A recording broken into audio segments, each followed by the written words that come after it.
combat la foi des chrétiens. Alléluia, nous voulons être encouragés ce matin dans notre foi. Amen. Le juste vivra par la foi. Ça veut dire que tout ce que nous sommes, tout ce que nous avons, tout ce que nous vivons, alléluia, nous le recevons par la foi.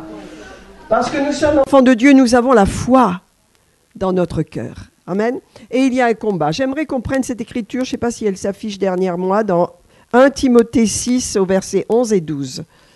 Alléluia. Amen, amen. Alléluia. Merci Seigneur pour la maison de Dieu. Merci pour la présence de Dieu. Ouvre nos cœurs, Seigneur. Alléluia. Tu connais le combat de chacun d'entre nous. Nous avons de temps en temps des combats. Et les combats sont des combats avec notre foi.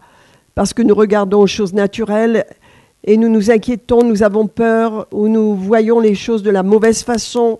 Mais notre foi, alléluia, elle est en nous, elle habite en nous. Et Seigneur, nous voulons la libérer et être encouragés ce matin à la libérer dans toutes les situations dans lesquelles nous sommes. Amen. Alléluia. Donc vous avez 1 Timothée 6, versets 11 et 12. L'apôtre Paul encourage son fils spirituel. Et chers amis, dans cette église, j'aimerais que vraiment on ait des fils et des filles spirituelles. Amen. Que nous mettions au monde des fils et des filles. Alléluia. Qui ont notre ADN, qui nous ressemblent. Alléluia. Amen. Alléluia. Ça vient, je le crois. Et voilà, bonjour les enfants. Elle a déjà grandi comme ça, cette petite-là. Non mais, elle était... Hein, elle est grande, cette petite, oui. Oui, alors prenez soin, soyez sages, écoutez la parole. Hein, et puis, elle est bien petite pour aller au cours. Elle a quel âge? Elle veut venir. Elle a quel âge? 2 ans. Eh oui, c'est trop petit. Pauvre chérie. Tu es trop petite, ma fille. Bah, il faut la garder bien si elle veut. Moi, je veux bien, hein, mais ça va être du travail pour toi. Tu vas être obligé de... faut pas qu'elle pleure. Bon, fais un essai. Ah, bah c'est bien. Tu l'accompagnes? Eh ben, prends-la par la main. Vas-y. Allez, viens. Voilà. Si est-ce qu'elle veut, elle le veut. Hein. Est-ce que ça va, mes amis? Alléluia. Alors, nous pouvons lire ce passage de l'Écriture de 1 Timothée. L'apôtre Paul encourage son fils spirituel. Et c'est son fils. Je crois que si l'apôtre Paul avait eu un fils, ça aurait été Timothée. C'est ce que Timothée ressemblait à son père. Timothée était comme son père. Il prêchait comme son père, spirituel, donc Paul. Hein. Il marchait comme son père, il mangeait comme son père. Il imitait tout de son père. Amen. C'était son père spirituel, mais c'était son père dans l'esprit. Et il reproduisait tout. Et l'apôtre Paul lui dit, pour toi, homme de Dieu. Amen. Vous voyez, c'est un père qui voit ce qu'il y a dans son fils. Et il lui dit, pour toi, homme de Dieu, fuis les choses de la chair, les choses de ce monde.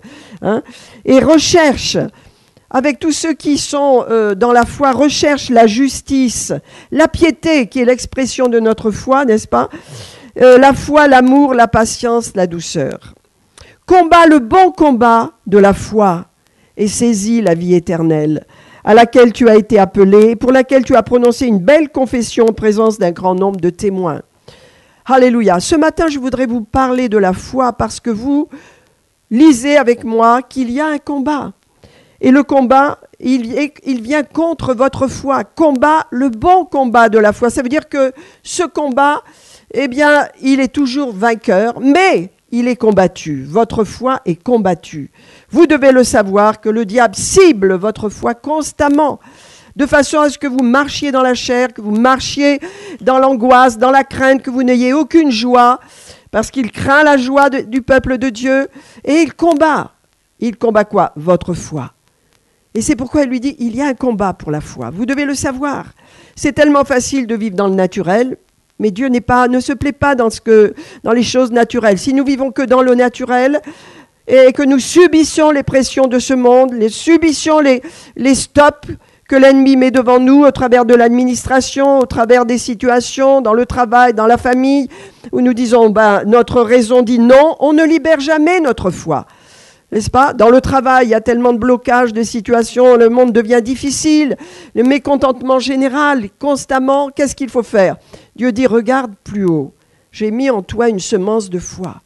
Et cette foi, elle est combattue. Elle est toujours combattue par qui? Par Satan et par les qui utilisent le monde et les situations de ce monde. Alléluia. Il y a un combat, frères et sœurs. Celui qui marche par la foi plaît à Dieu. La foi est agréable à Dieu.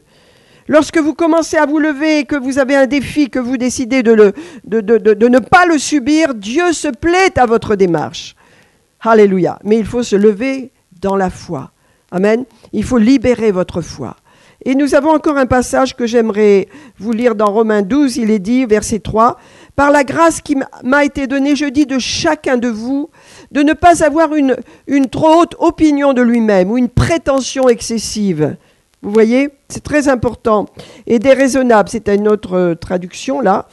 Mais d'être assez raisonnable pour avoir de la modération, selon la mesure de foi que Dieu a départie à chacun. Ça veut dire, frères et sœurs, que nous ne pouvons pas nous comparer les uns les autres, mais que nous devons vérifier, alléluia, comment nous libérons notre foi.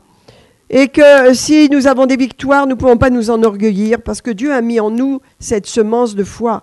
Et que la chair la combat, et que l'ennemi la combat, parce que la foi plaît à Dieu, et que c'est par la foi qu'on obtient les promesses, c'est par la foi qu'on obtient la bénédiction, et la foi a des principes qui sont opposés à notre nature humaine et à nos raisonnements. La foi marche à l'opposé. Allez, tout à l'heure, je vous ferai une démonstration, n'est-ce pas, du combat qu'il y a avec la chair. Donc, nous devons apprendre à libérer notre foi. Vous savez, vous devez savoir que dans ce 21e siècle dans lequel nous sommes, dans ce, je ne sais plus combien, octobre 2017 dans lequel nous sommes, la pression mentale, physique, spirituelle contre l'Église vient de plus en plus forte. Elle est de plus en plus forte, surtout en Europe, vous devez le savoir. Et vous devez savoir qu'il y a des pays, il y a des régions où il y a une liberté plus grande dans l'esprit pour prier, pour parler de Jésus. Il y a une plus grande liberté dans beaucoup d'autres pays, mais en Europe, c'est très dur. Il y a cet esprit opposé maintenant, l'esprit de l'Antéchrist qui grandit, qui se fortifie au travers des gens qui ne croient pas, qui lui donnent de la force. Et nous avons donc cette pression sur nous.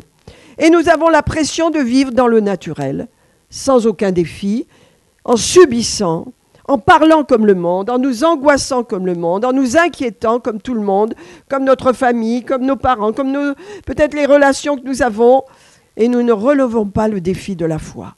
Amen. Nous ne relevons pas le défi de la foi.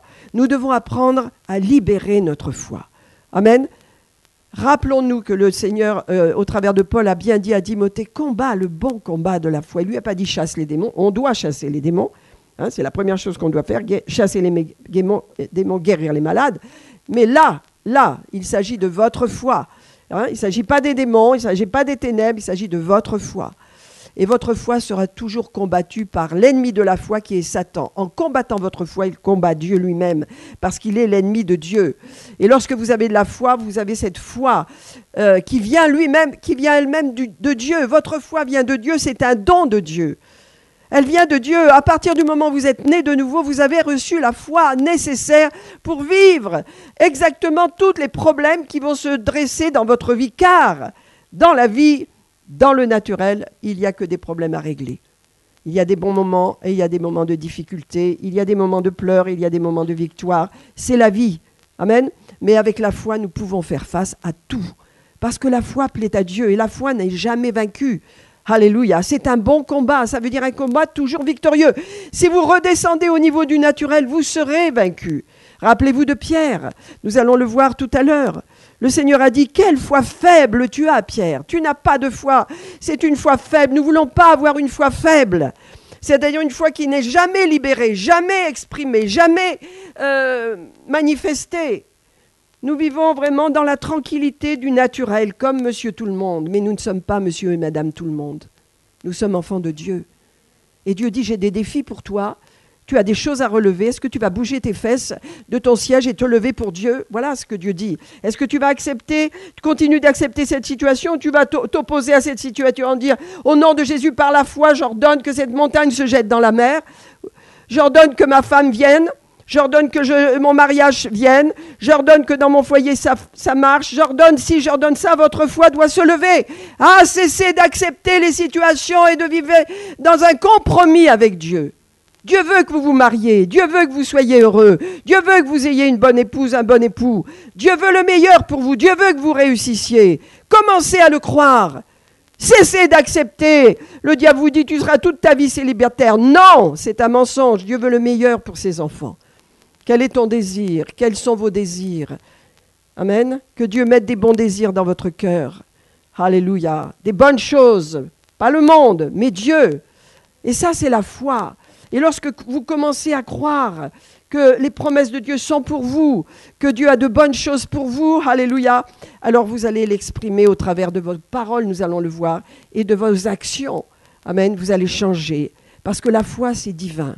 Sachez bien, chers amis, que à travers vous, ce que le diable attaque, c'est la foi, parce qu'il attaque tout ce qui vient de Dieu. Il ne peut pas vous toucher, il ne peut pas vous faire de mal, parce que vous êtes protégé sous le sang. Mais s'il peut vous détruire au niveau de votre foi, alors il détruit vraiment ce que Dieu veut faire. Il est contre Dieu. Il est l'ennemi de Dieu. Vous voyez, il est l'ennemi de Dieu. Nous ne devons pas ignorer ses desseins, mais nous devons reconnaître que la foi nous vient directement de lui. Amen. Est-ce que vous me suivez ce matin? Alléluia.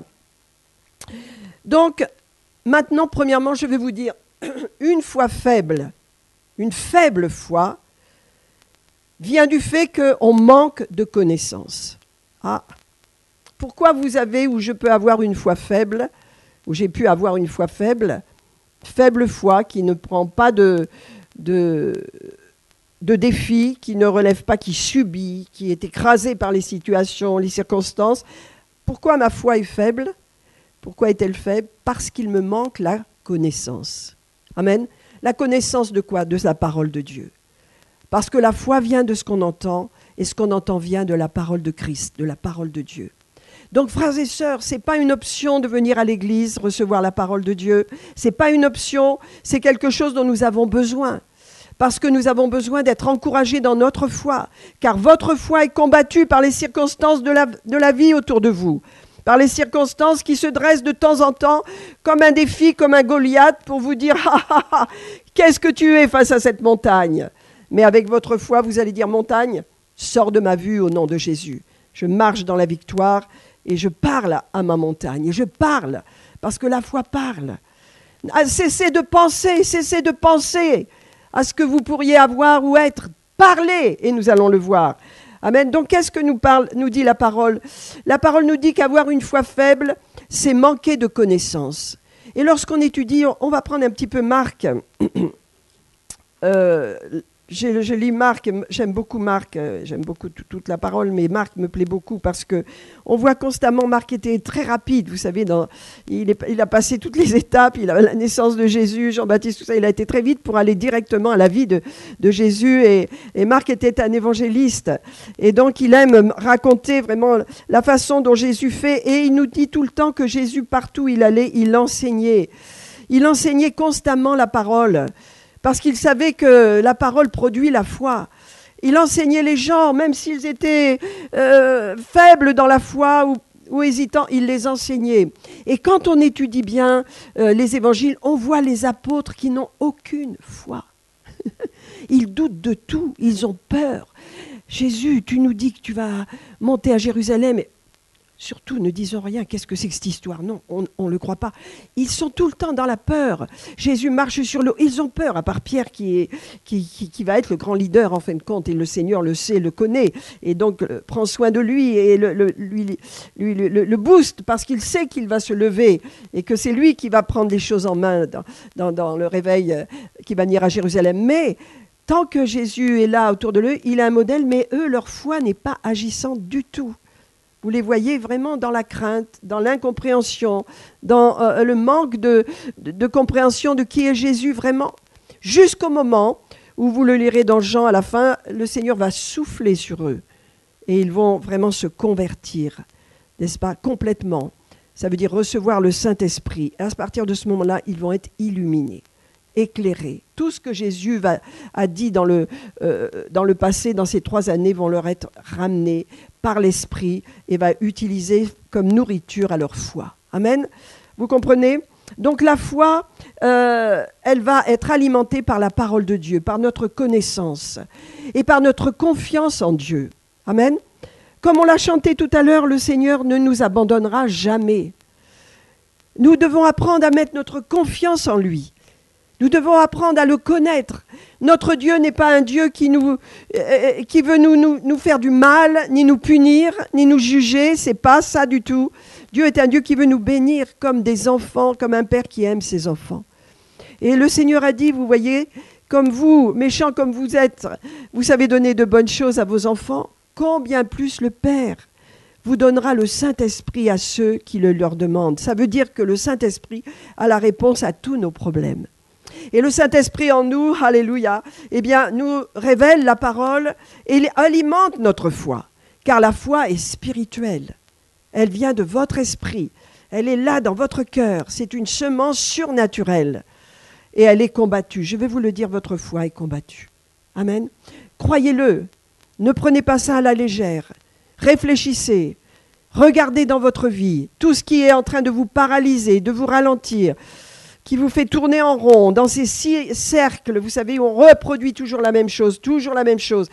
Brisez ces cercles, sortez de ces cercles par la foi, entrez dans une nouvelle dimension.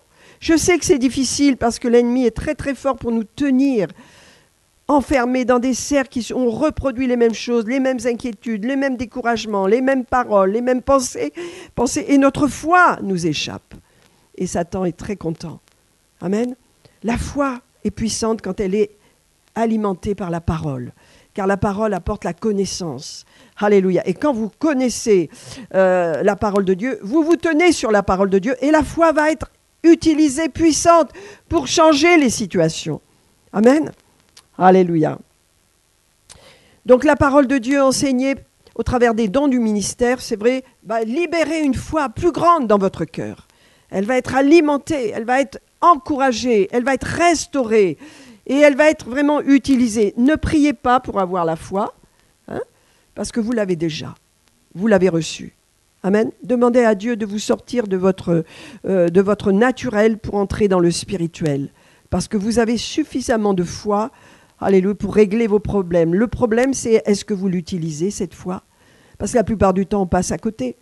On reste dans le naturel. On ne change pas les choses. On subit beaucoup de choses. Vous êtes d'accord avec moi? Combien de choses dans notre vie on subit parce qu'on ne s'est pas levé dans la foi pour arrêter ces choses?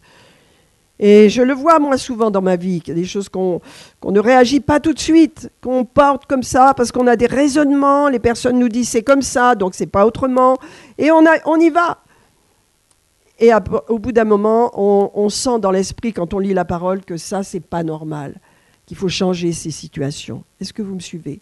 Amen. La foi, alléluia, est alimentée par la parole de Dieu, alléluia, car la foi vient de ce qu'on entend. Et ce qu'on entend vient de la parole de Dieu. Amen. Nous devons être nourris de la parole de Dieu.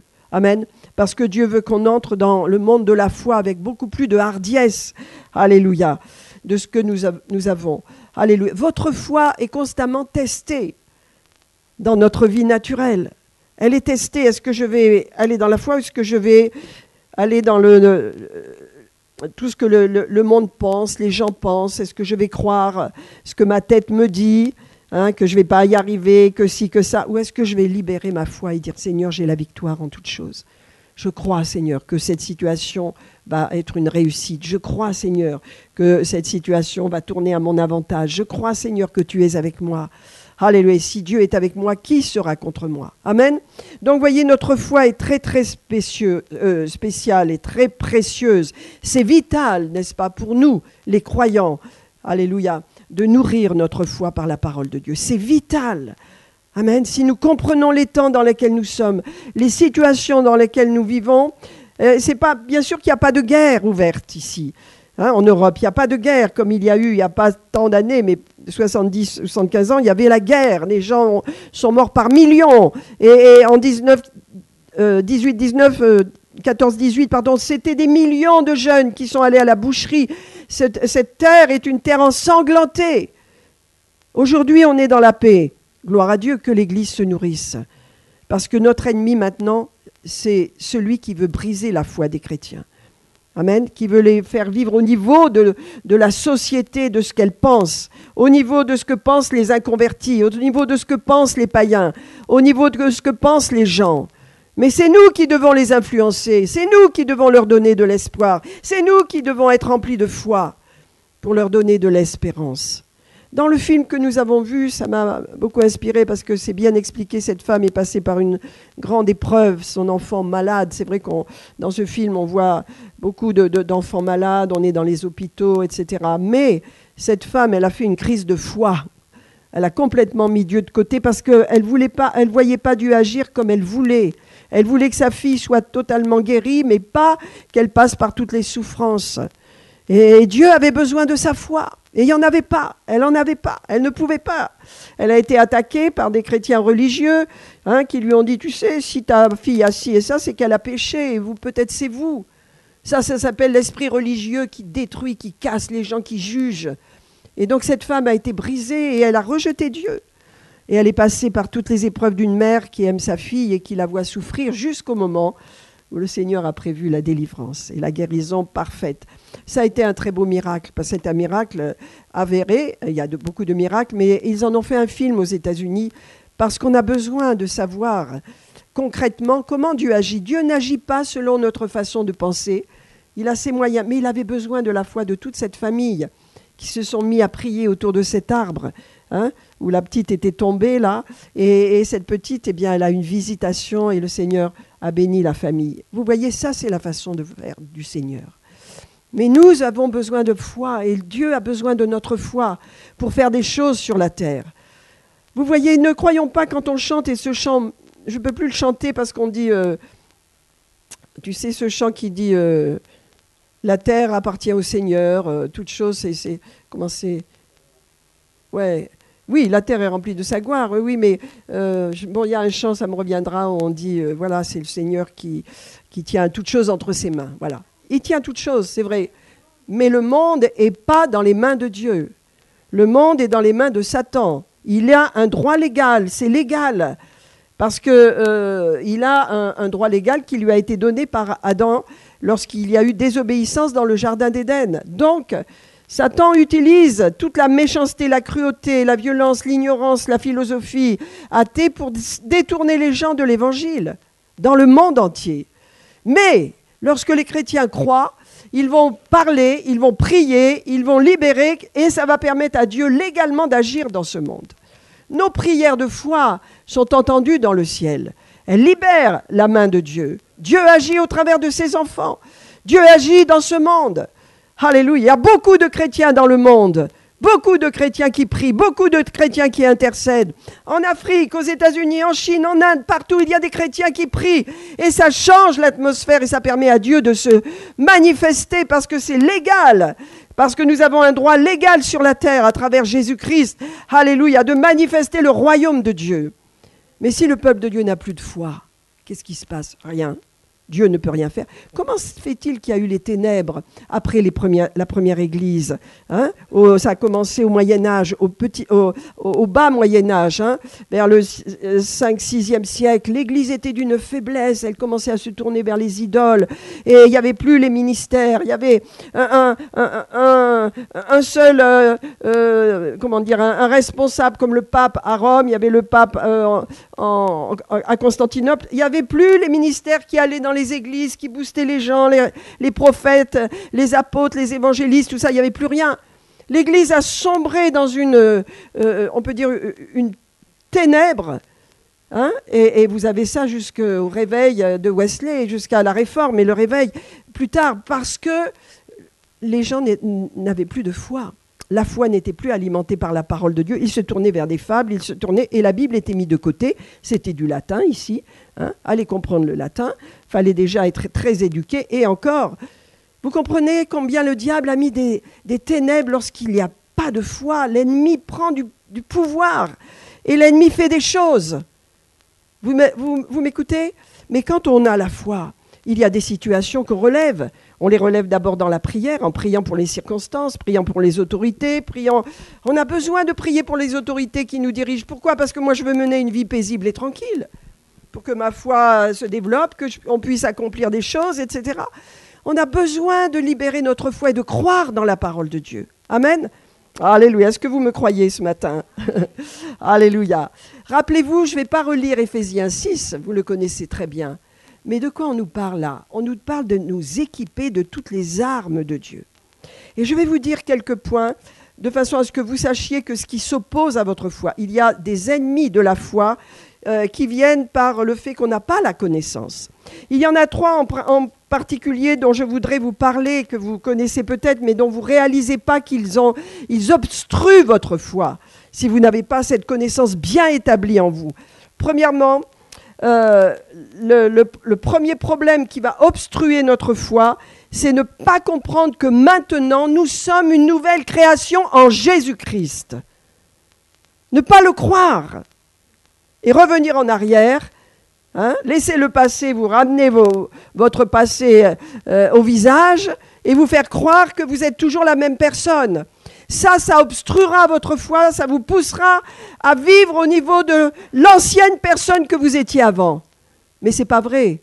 1 Corinthiens 5, 17 nous dit « Les choses anciennes sont passées, toutes choses sont devenues nouvelles parce que je suis né de nouveau. » Né de nouveau, vous êtes né de nouveau, né de nouveau. Vous avez accès au ciel, vous êtes né de nouveau. Vous devez avoir cette connaissance dans votre esprit qui fait que vous pouvez libérer votre foi. Vous êtes né de nouveau. Si vous n'en êtes pas conscient et que vous ne le savez pas, qu'est-ce qui se passe?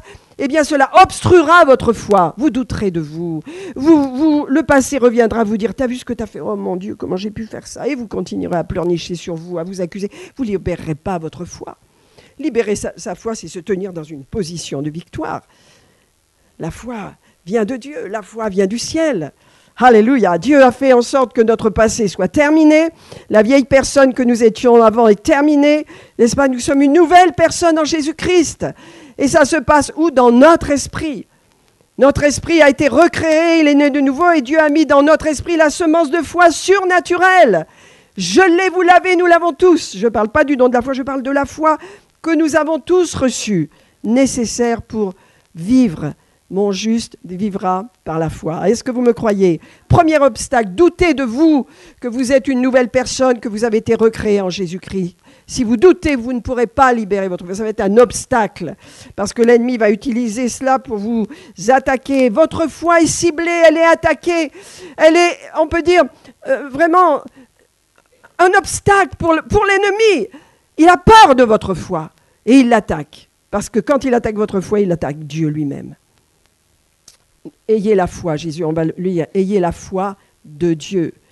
C'est la même foi on va voir, lorsque vous croyez dans les promesses de Dieu, lorsque vous parlez les promesses de Dieu, lorsque vous agissez comme si vous aviez déjà reçu, cela décourage Satan. Cela le décourage totalement. Mais lorsque vous arrivez à penser, à accepter les pensées qu'il vous susurre là, et que vous les croyez, alors là, il commence à dire, je l'ai vaincu, je vais la vaincre, je vais le vaincre, voilà, et je vais le détourner, et je vais l'affaiblir, je vais cacher ses dons, je vais faire en sorte qu'il ne produise aucun fruit. Vous voyez, ça c'est un manque de foi. La foi vient en entendant. Et j'ai besoin d'entendre, j'ai besoin d'écouter la parole de Dieu, j'ai besoin de la recevoir. Alléluia. Alors, le premier obstacle, frères et sœurs, vous avez compris, vous êtes nés de nouveau, vous avez un esprit tout neuf, et ça, il n'y a que ça qui intéresse Dieu. Votre passé, il est mort, il est disparu, il est effacé. Amen. Rappelez-vous dans Ézéchiel ce que dit le Seigneur. Il dit, je leur donnerai à ceux qui vont croire un cœur nouveau. J'enlèverai leur cœur de chair et je leur mettrai j'enlèverai leur cœur de pierre et je leur mettrai un cœur de chair. C'est ce qu'il a fait. Notre cœur est un cœur de chair. Notre esprit, c'est notre cœur. Il est sensible à Dieu, pas au monde, à Dieu, à la parole, à l'esprit, à la révélation. Alléluia. Donc, premier obstacle, si vous voulez que votre foi soit bloquée, ne sachez pas qui vous êtes. Ne sachez pas ce que Dieu a fait en vous. Oubliez ça. Croyez que vous êtes toujours la même personne qu'avant. Vous avez fait les 400 coups, ou vous avez erré sur le chemin du désert pendant 20 ans, et non. Et vous croyez toujours que vous êtes la même personne. Vous n'êtes plus la même personne. À partir du moment où je suis née de nouveau, je n'étais plus la même personne. C'était plus la même Monique. Même si ma mère me disait, Monique, qu'est-ce que c'est encore que cette histoire? Et je lui disais, maman, mais j'ai changé. Il s'est passé quelque chose. Alléluia. Amen. Et puis ensuite, elle a goûté à tout ça. Amen. Il faut naître de nouveau pour entrer au ciel. Donc votre foi, elle est là. À partir du moment où vous êtes né de nouveau, vous avez la semence. Deuxième obstacle que vous devez savoir, ne pas comprendre votre position en Christ. Ah, vous êtes né de nouveau, mais est-ce que vous savez qui vous êtes en Christ? Amen. Est-ce que vous savez qui vous êtes? Je vais vous lire un passage dans 1 Jean, chapitre 4, 4. Vous, petits enfants, vous êtes de Dieu. Et vous les avez vaincus, tous ces démons et ces séducteurs, parce que et vous les avez vaincus parce que, celui qui est en vous est plus grand que celui qui est dans le monde. Vous êtes de Dieu. Qu'est-ce que ça veut dire? Vous êtes de la famille de Dieu, vous avez l'ADN de Dieu, vous êtes de Dieu, je suis de Dieu. Croyez-le. Si vous ne savez pas cela, eh bien vous verrez combien vous aurez une pensée négative, la dépression aura accès à vous, vous ne savez pas qui vous êtes, vous avez du mal à vivre vraiment une vie victorieuse parce que vous êtes à côté de cette connaissance-là. Vous êtes de Dieu, vous avez l'ADN de Dieu, vous êtes ses enfants, son fils, sa fille, vous lui appartenez. Alléluia, vous devez le croire. Ça, c'est la foi. Comment j'ai été sauvé? J'ai cru que mes péchés ont été pardonnés, ma foi a été alimentée et libérée. Comment je suis guéri? De la même façon, je crois dans les meurtrissures de Jésus. Alléluia. Qu'aucune maladie ne peut venir durablement dans mon corps parce que, alléluia, mon corps est le temple du Saint-Esprit. Dans les meurtrissures de Jésus, je suis guéri, j'ai été guéri, je libère ma foi pour rester en bonne santé. Et si la maladie s'attaque à moi, je crois dans l'œuvre de la croix pour moi. Amen. Ça ne m'empêche pas d'aller voir le médecin, de faire tout ce que j'ai à faire, mais je crois, surtout. Donc, dans les meurtrissures de Jésus, nous avons été guéris. Mais premièrement, vous êtes de Dieu. Si vous savez cela, votre foi va être forte. Vous avez la même identité que Jésus-Christ, vous êtes de Dieu. Colossiens 3,11 nous dit que le Seigneur nous a délivrés de la puissance des ténèbres et il nous a transportés dans le royaume de son Fils bien-aimé, en qui nous avons la rémission des péchés. Qu'est-ce qu'on peut voir de mieux? Notre identité est en Christ. Alléluia. Notre identité est en Christ. Vous n'êtes plus les vieilles personnes du passé, même si vous êtes jeunes, c'est du vieux. C'est des vieux chiffons à jeter à la poubelle. Vous n'êtes plus ces personnes-là. Même si vous êtes jeune, c'est le vieux vêtement, la vieille nature. C'est terminé. Vous êtes une nouvelle création en Jésus-Christ. Amen. Et cette nouvelle création, alléluia, elle a besoin vraiment de savoir qui elle est en Jésus-Christ. Elle est de Dieu. Vous êtes de Dieu. Vous êtes des fils et des filles. Vous lui appartenez. Amen. C'est Jésus qui l'a fait. C'est pas nous. Nous, on croit. Jésus l'a fait. Il a fait qu'il nous a réconciliés avec Dieu au travers de son sang. Bon. Le troisième point qui est très important, et c'est peut-être le plus important pour vous, parce que moi, je sais ce que c'est, et je l'ai souvent subi, ces attaques-là. Le manque de connaissance de la justice de Dieu. Vous êtes justifiés en Jésus-Christ, rendus justes. Vous savez, l'ennemi attaque cette foi-là. Il veut vous condamner. Il y a une condamnation constante dans la pensée des chrétiens qui veut les condamner, les ramener sous un fardeau de condamnation. Alléluia. Est-ce que ça vous parle, ce que je vous dis? On subit ça peut-être légèrement parce qu'on est chrétien, mais on le subit quand même. Il y a dans nos pensées des pensées de condamnation quelquefois, qui fait que voilà, on oublie qu'on est là, on oublie facilement qu'on est la justice de Dieu, que Dieu nous a rendus justes au travers du sacrifice de Christ. Il nous voit justes, il nous voit parfaits, il nous voit sans tache, il nous voit saints. Le Père nous voit à travers Jésus-Christ, nous sommes en Christ.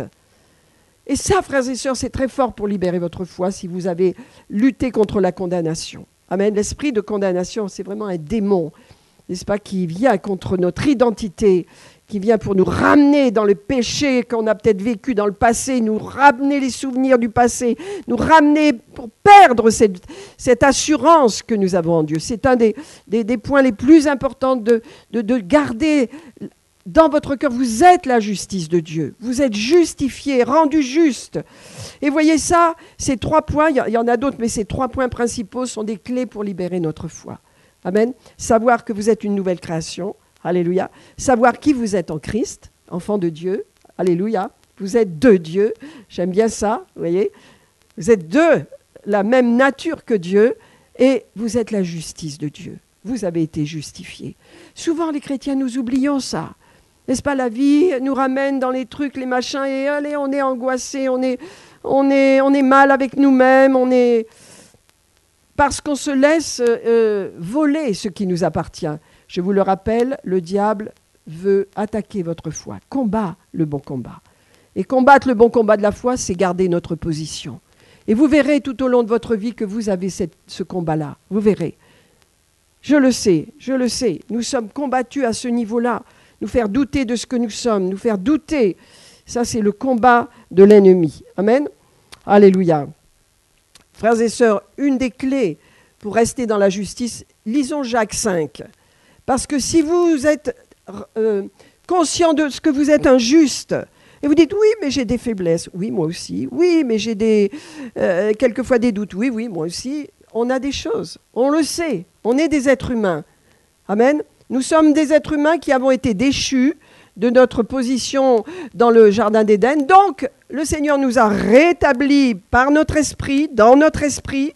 Nous sommes rétablis en Christ, c'est vrai, mais on a des faiblesses, on a des situations. Et regardez, je vais vous lire Jacques 6 avant de vous faire une démonstration. Jacques 6, verset 16. Jacques 5, pardon, verset 16 à 18. Il est dit confessez, c'est important de confesser. Confessez vos péchés les uns aux autres et priez les uns pour les autres afin que vous soyez guéris. Je ne vais pas parler de cela ce matin, mais vous comprenez que c'est très important de ne pas rester sous la condamnation. Et de libérer vraiment notre vie de tout péché. Et lorsqu'on est accusé dans notre conscience, on demande pardon au Seigneur de quoi que ce soit. Et ensuite, alléluia, en priant les uns pour les autres, nous pouvons être guéris si nous avons des problèmes. Bon, et on nous dit la prière agissante du juste. Celui qui a été justifié a une prière qui agit. Celui qui a été justifié a une prière qui est entendue dans le ciel. Alors, écoutez bien, la prière agissante du juste a une grande efficacité. Votre prière a beaucoup d'efficacité parce que vous êtes juste. Mais est-ce que vous savez que vous êtes juste? Lorsque je me tiens dans la prière, je sais que je suis juste et que je suis entendu dans le ciel. Et vous, est-ce que vous le croyez? Car la prière agissante, qui agit, qui bouge les choses, qui transforme les situations, qui amène la lumière de Dieu, le royaume de Dieu sur la terre, elle est agissante, mais elle ne peut passer que par celui et celle qui a été justifié par Dieu. C'est injuste. Et regardez ce qu'on nous dit après. Élie, on dit, Élie, c'est Dieu lui-même. Non, Élie, c'était un homme de la même nature que vous et moi. Il avait des faiblesses. Il est tombé dans la dépression, il voulait plus suivre Dieu, il s'est trompé de route, il a fait tout un tas de trucs. Il est de la même nature que nous, mais c'est injuste. Alléluia, quand il prie, Dieu a entendu. Élie était un homme de la même nature que nous. Il pria avec assurance, avec instance, avec force. Et qu'est-ce qui s'est passé? Eh bien, il a demandé qu'il ne pleuve pas. Il a demandé à Dieu, arrête la pluie. C'est le temps. Je ne veux pas qu'il pleuve sur cette terre parce que je veux que le jugement se fasse sur le roi Achab et sa femme Jézabel. Et qu'est-ce qui s'est passé? Eh bien, Dieu l'a entendu. Il n'est pas tombé du tout de pluie sur la terre pendant 3 ans et demi. Et ensuite, ce juste, qui est comme nous, qui nous ressemble, il pria avec instance afin que la pluie revienne. Et la pluie est tombée. Regardez avec moi. Et il ne tomba pas de pluie, d'accord? Puis il pria de nouveau. Alors le ciel donna de la pluie. Et la terre produisit son fruit. Dieu entend nos prières. Vous dites combien de temps? Oui, mais il entend nos prières. Et elles s'amoncellent dans le ciel. Mais Dieu entend et nous continuons de prier avec foi, nous continuons de croire, nous continuons, alléluia, et nous faisons confiance à Dieu en toutes circonstances. Alléluia. Frères et sœurs, donc pour être dans la position de juste, vous devez avoir confiance que vos péchés sont pardonnés. Ésaïe dit, il y a plusieurs passages là, c'est moi qui efface toutes tes transgressions pour l'amour de moi, et je ne me souviendrai plus de tes péchés. Et dans 1 Jean 1,9, il est dit, si nous confessons nos péchés, il est fidèle et juste pour nous les pardonner. Amen. Donc ne vous tenez pas dans une position de condamnation parce que vous avez fait quelque chose il y a 3 ans, il y a 2 ans ou même il y a 10 minutes. Enfin, il y a 2 heures. Non, tenez-vous dans l'assurance. Pardonne-moi, Seigneur, j'ai mal agi, mais je suis injuste. Je suis justifié. C'est ta justice qui me justifie. Moi, je n'ai pas de justice par moi-même, mais ta justice me justifie. Vous verrez que ça, si vous êtes dans cette position, votre foi va être agissante. Votre foi va avoir une force nouvelle. Parce que ces 3 points sont des points que l'ennemi attaque constamment. C'est pourquoi si vous lisez Éphésiens 6, et puis je vais vous le lire rapidement, n'est-ce pas?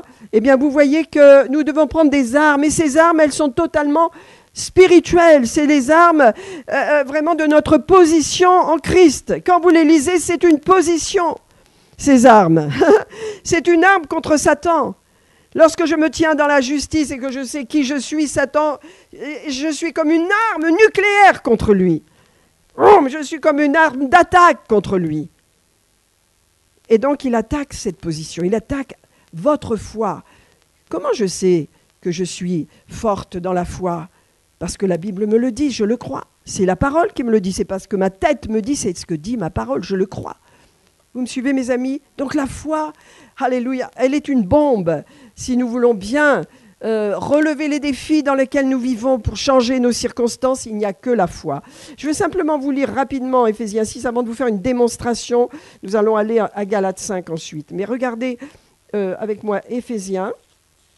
Oui, les Éphésiens, le voilà. J'arrive. Fico.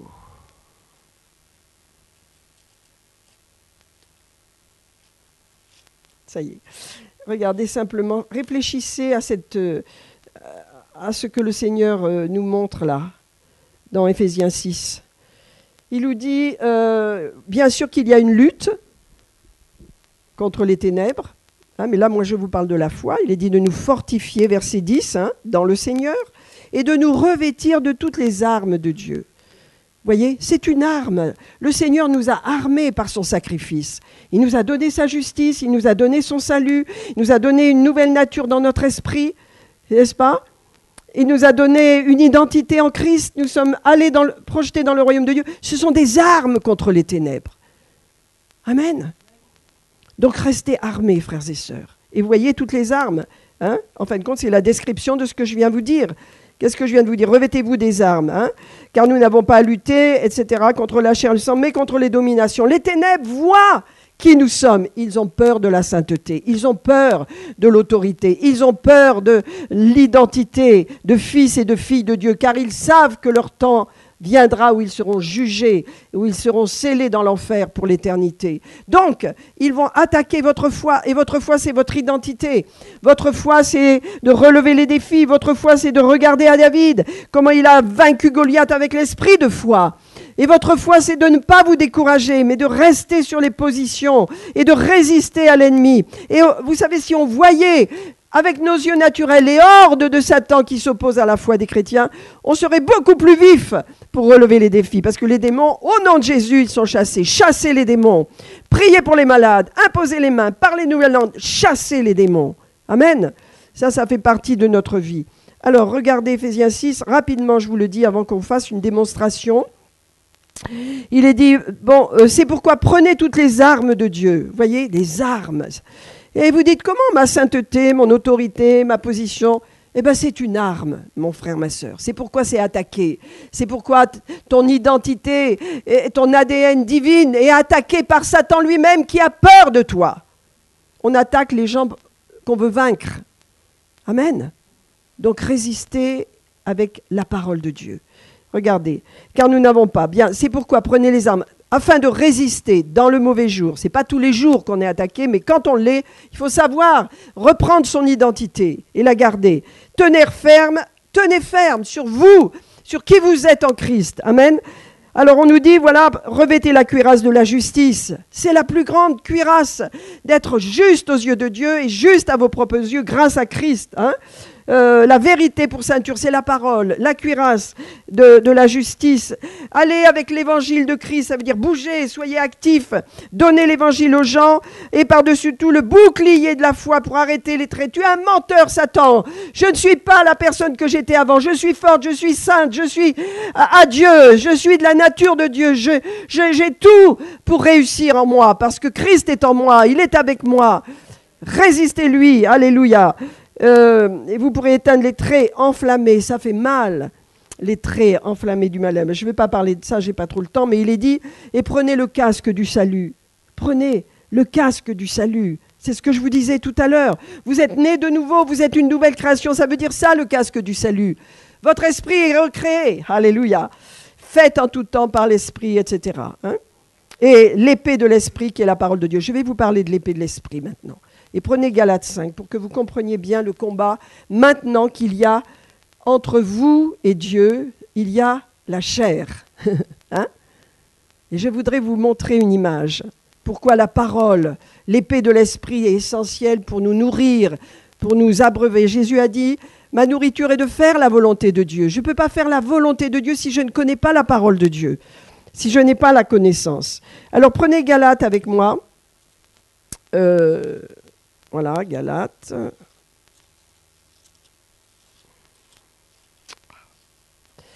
Alors, Monique, dépêche-toi. Voilà, Galates. Galates chapitre 5.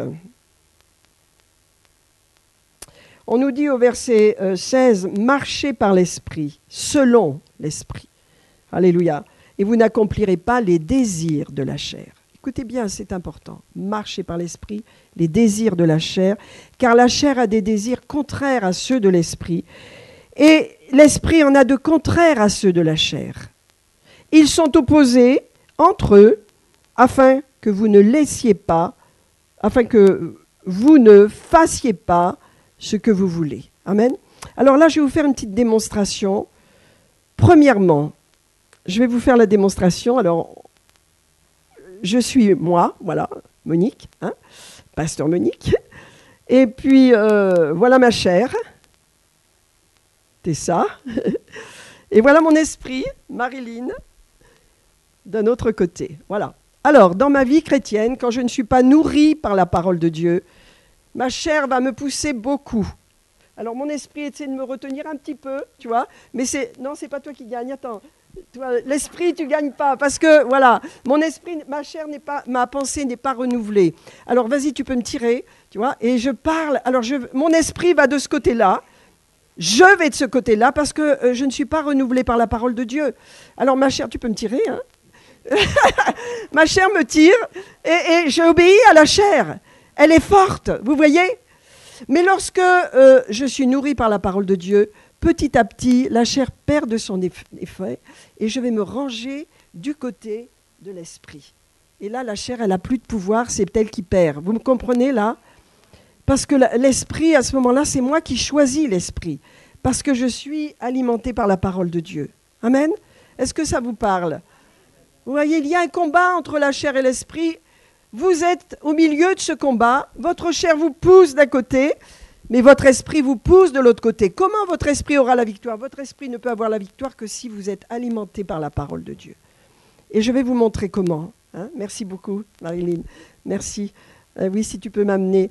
Je vais vous montrer comment, parce que notre chair, elle ressemble à du café. Vous voyez, là, cette couleur café. Alors, c'est une image, mais voilà comment est notre chair quand on est né de nouveau. Notre esprit est limpide, il est né de nouveau, il est saint, il est sanctifié. Mais notre chair, voilà comment elle est, ma chair. Dans ma chair, il y a tout ce qu'on peut imaginer qui n'est pas... Vous savez, la Bible dit que il n'y a rien de bon dans la chair. Notre chair, elle ressemble à du café, n'est-ce pas? Quand je ne renouvelle pas ma pensée par la parole de Dieu, mon esprit ne peut rien faire. Il est là, il aimerait que je m'attirer à lui, mais il ne peut pas parce que la chair domine, on l'a vu. Je vais de ce côté-là, je penche de ce côté-là, je suis charnel. C'est pourquoi vous allez dans certaines églises, il y a des chrétiens, ils sont charnels. On l'a vu dans ce film, ils vont venir vers vous, vous accuser. Pourquoi tu réussis pas? Pourquoi tu fais pas ci? Oh, Dieu te juge, et voilà. Ça s'appelle les œuvres de la chair. Mais il n'y a pas que ça, vous les connaissez, elles sont expliquées. À partir du moment où je commence à me mettre en position de recevoir la parole, de la mettre en pratique, de m'attacher à la parole de Dieu, il va y avoir un nettoyage en moi, dans ma chair. Tiens, peut-être tu vas... Voilà. Et vas-y, tu peux y aller si tu tiens bien. Voilà. Et la parole, vous voyez, c'est l'eau. Vas-y. Et ça commence à se nettoyer, regardez. Votre chair, la parole purifie, nettoie. Alléluia. Elle enlève tous ces scories, des mauvaises attitudes, les mauvais cœurs, les mauvaises pensées. Alléluia. Elle nettoie jusqu'au bout. Elle veut enlever tout ce qui va faire obstacle. Alléluia. Jusqu'à ce que votre chair soit totalement du côté de votre esprit. Amen. Merci Tessa. Parfait. Voyez, vous comprenez? Ça, c'est vous, c'est moi, c'est ma chair quand je me suis convertie. Aujourd'hui, je ne sais pas à quel niveau je suis, mais la tendance, c'est d'aller dans ce niveau-là. Au fur et à mesure, merci Tessa, que la parole agit en moi, alléluia, eh bien, c'est mon âme qui est nettoyée. Vous voyez, c'est ma chair qui se nettoie. Les désirs de la chair sont contraires à ceux de l'esprit. Alléluia. Et donc, je me mets du côté de l'esprit parce que la chair est sans pouvoir maintenant. La parole, alléluia, la parole l'a annulée, n'est-ce pas? Et les désirs de la chair ont été annulés. On ne peut pas arrêter la chair comme ça. Elle est vivante, notre chair. Nous sommes sur la terre, nous sommes des êtres charnels. C'est la parole qui nous donne la capacité, alléluia, de penser comme Christ, de recevoir la pensée de Christ, de faire les bons choix. Vous voyez, d'avoir le Saint-Esprit en nous qui grandit. Il ne grandit pas, il est toujours là, mais qui prend de la place, Vous me suivez? Alors regardez ce que je voudrais qu'on lise là. Alléluia. Les œuvres de la chair sont manifestes. Hein, vous comprenez, les œuvres de la chair, ce sont, je vais quand même le dire, hein,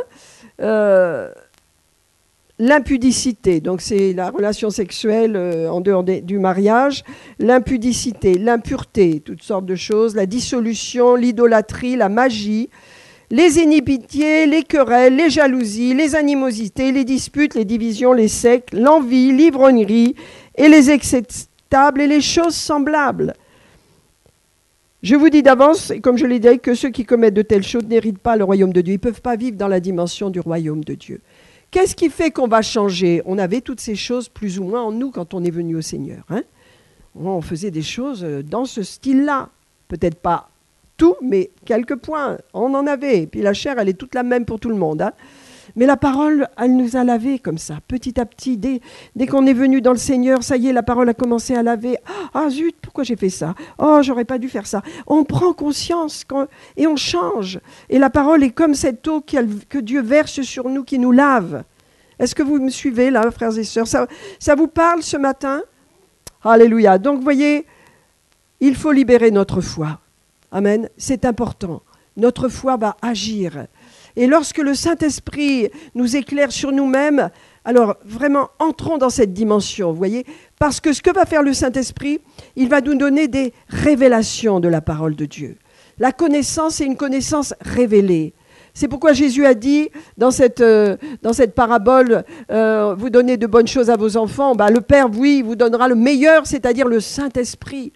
Et le Saint-Esprit, quand vous lisez la parole, il va y avoir des révélations, des éclaircies, des illuminations qui vont venir dans votre esprit, dans votre tête, dans votre pensée, pour vous éclairer. Ne restez pas à côté de la parole, mais lisez-la.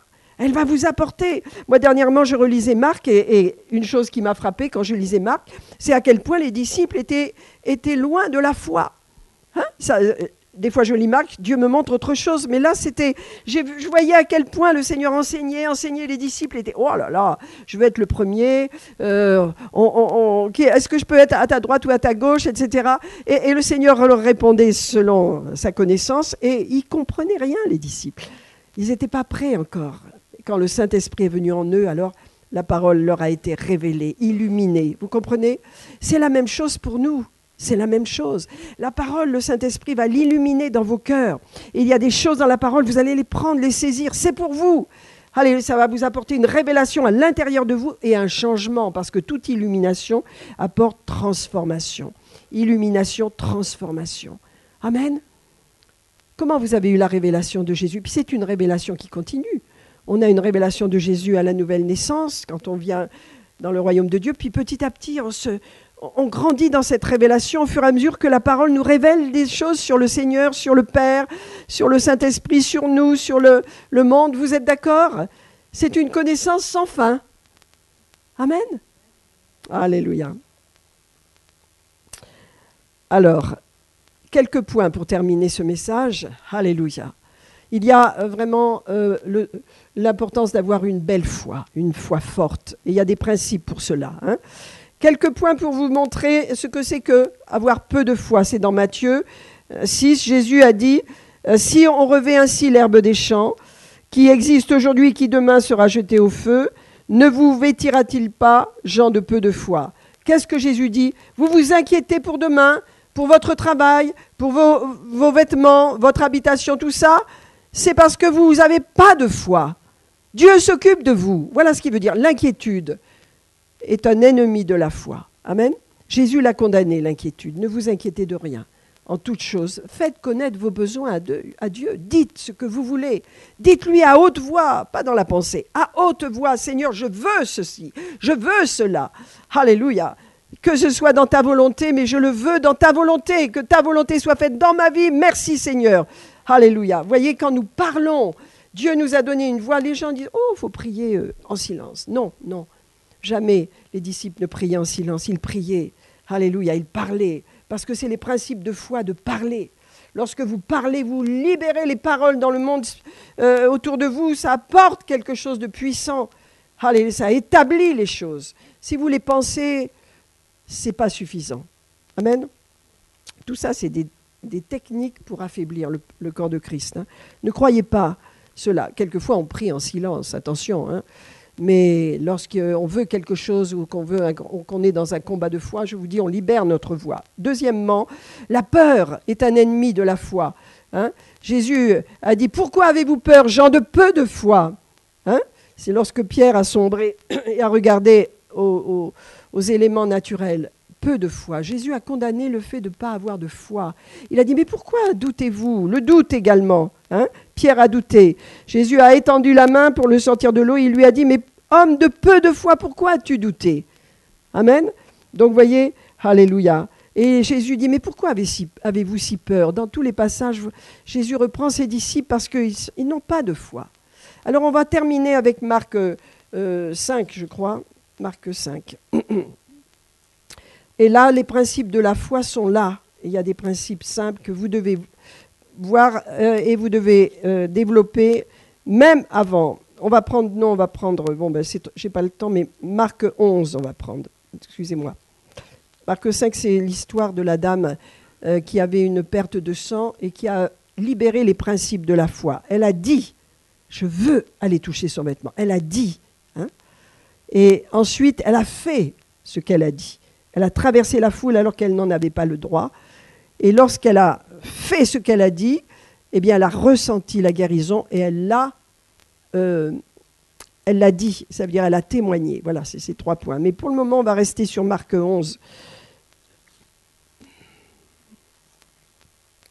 Est-ce que ça va ce matin? Que le Seigneur nous fortifie dans la foi.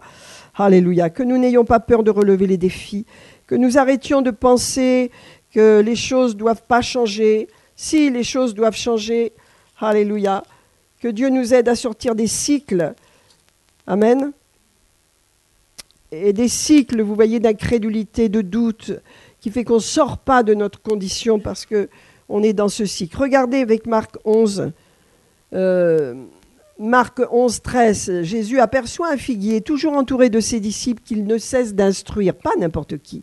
Ses disciples. Voyez, les foules, c'est secondaire. Ses disciples. Amen. Et il alla pour y trouver quelque chose, et il s'en approcha et ne trouva que des feuilles, car ce n'était pas la saison des figues. Alors, il prit la parole et il dit que jamais, n'est-ce pas, personne ne mange de ton fruit. Les disciples entendent ça, ils disent, oh, bizarre, tiens. Encore un truc bizarre du Seigneur. Bref. Ensuite, ils vont à Jérusalem, le Seigneur fait le nettoyage là-bas. Et puis le matin, il repasse vers le figuier, vers ses vins. Et Pierre, toujours Pierre, il est alerte, Pierre. C'est pour ça qu'il l'a choisi comme leader. Hein. Alléluia, il est toujours alerte. C'est lui qui ramène toujours sa parole, hein, sa fraise, on pourrait dire un peu vulgairement, mais il est toujours attentif à ce que fait Jésus. Mais il ne comprend pas tout, mais il a comme ça ce désir de faire comme Jésus, de le suivre.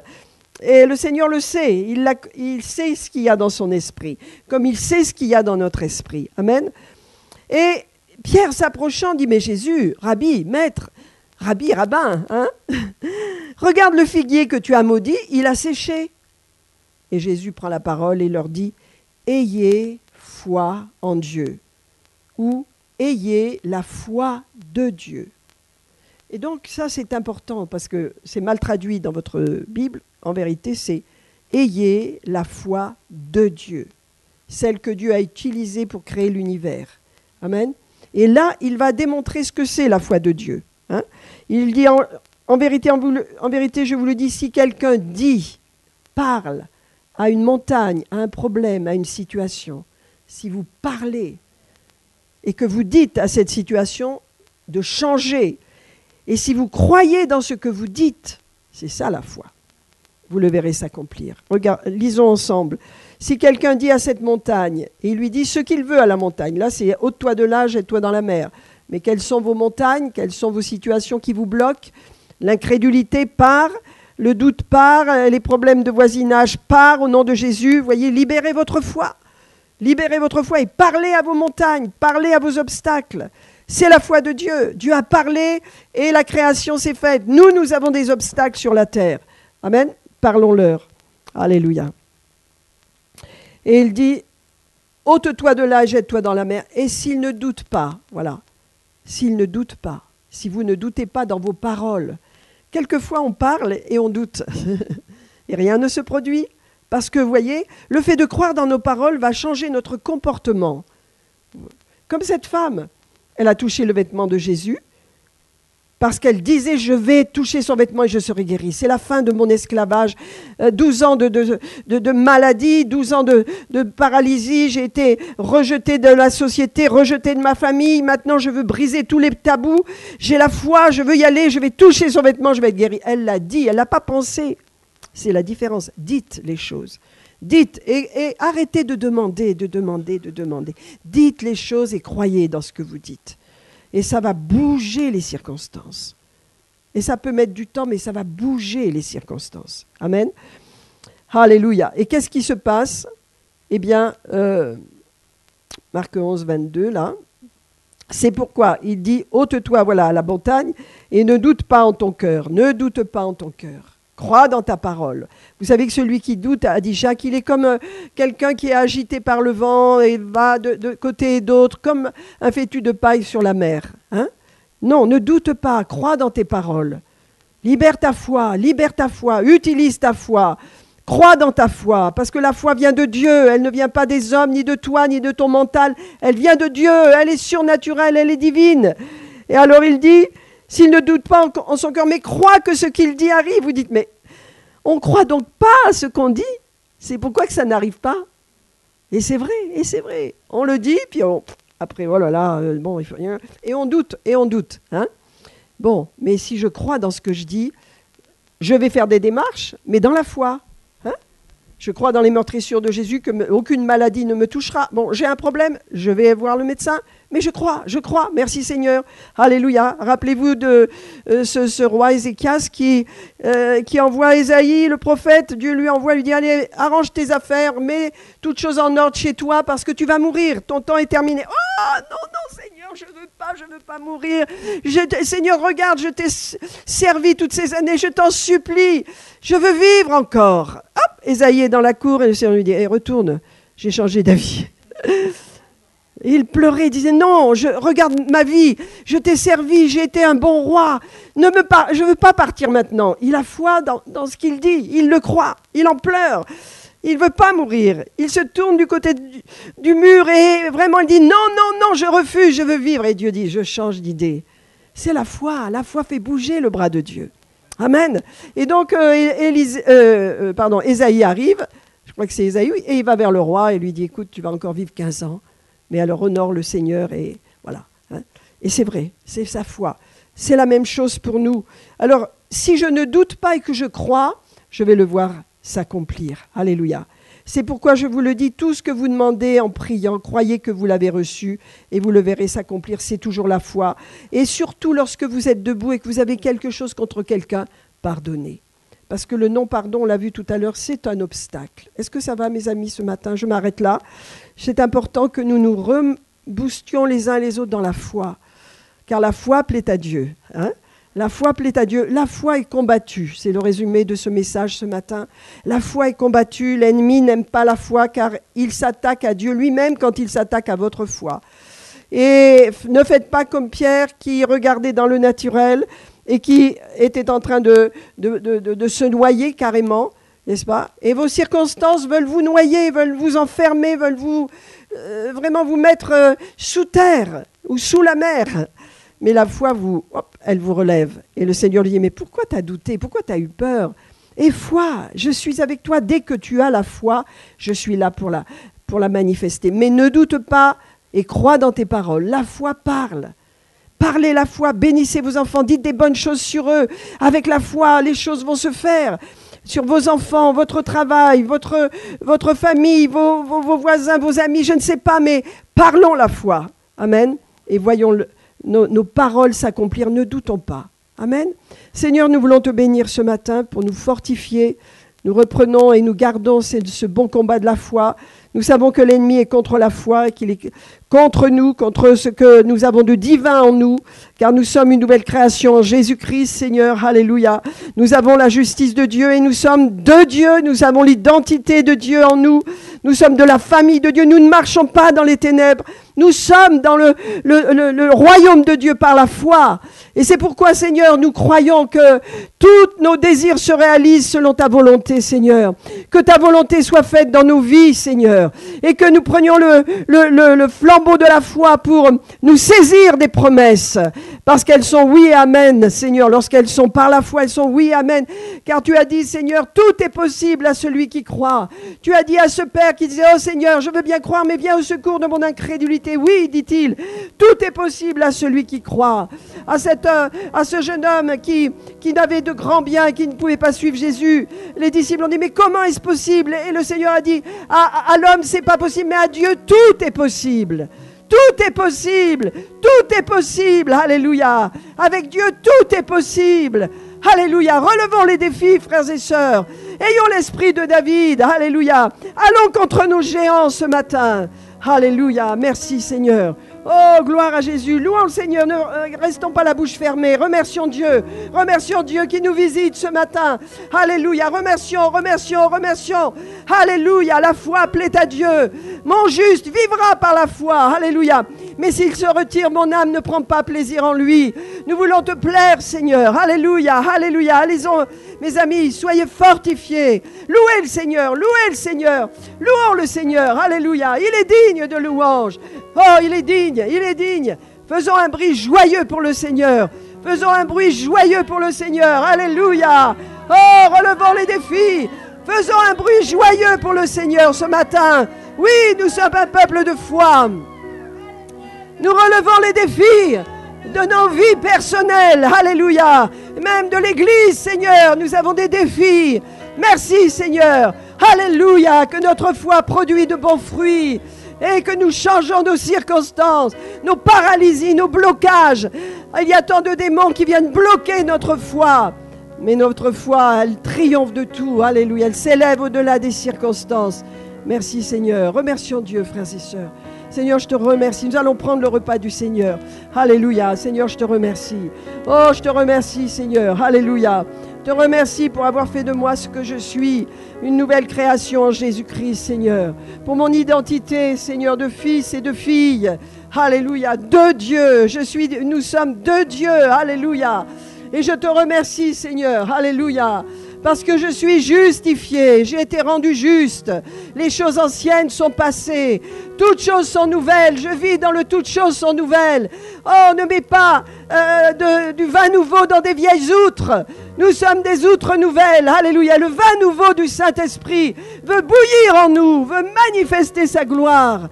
Alléluia. Donnons-lui la place. Alléluia. Alléluia. Merci Seigneur.